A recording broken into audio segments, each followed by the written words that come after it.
হেয়ারটাকে একটু extra care করা। তাই তো শ্যাম্পু অ্যান্ড কন্ডিশনার অ্যাপ্লাইয়ের পর আমি আমার হেয়ারে অ্যাপ্লাই করি x cute live in cream. এই লিভ ইন ক্রিমকে অনেকেই নো রিস্ক ক্রিম বলে, কারণ শ্যাম্পু কন্ডিশনারের পর হালকা ভেজা চুলে এটি ব্যবহার করুন, আর ওয়াশ করার কোনো প্রয়োজন নেই।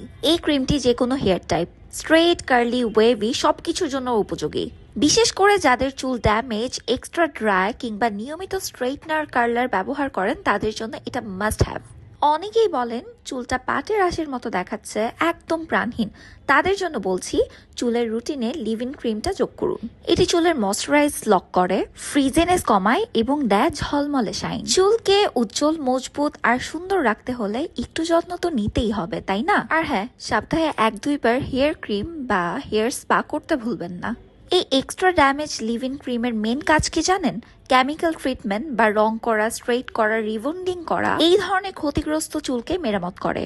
ট্রাস্ট মি, এটা ব্যবহার করার পর আমার হেয়ারটা অনেক বেশি শাইনি আর খুব সফট হয়ে গেছে।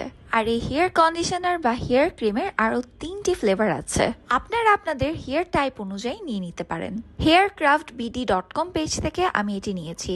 আপনাদের সুবিধার্থে পেজ লিঙ্কটি আমি ক্যাপশনে মেনশন করে দিয়েছি, এখনই তাড়াতাড়ি ভিজিট করে অর্ডার করে ফেলুন।